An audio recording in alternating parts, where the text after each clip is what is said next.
එය කවුද ඒ පාන්දර මෙහෙ ඇවිල්ලාද කොහෙද?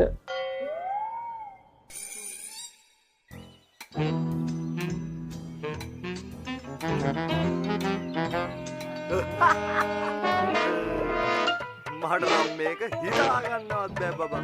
මාර වැඩේ මාරු. ඒක නෙමෙයි. අපි දැන් කොහොමද මේක ආයේ මාරු කරගන්නේ? මොකටද වෙනස් කරගන්නේ? මම නම් කැමති මේ වෙච්ච දේ.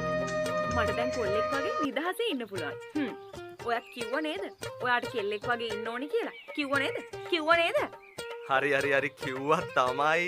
මටත් මේකේ පොඩි ලල් එකක් නැත්තේවත් නෑ.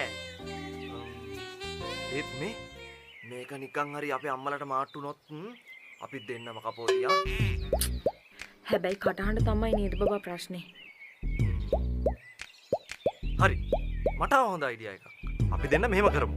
අපේ අම්මලා ඉන්න තැන කතා කරනකොට පොඩ්ඩක් කටහඬ වෙනස් කරලා කතා කරමු.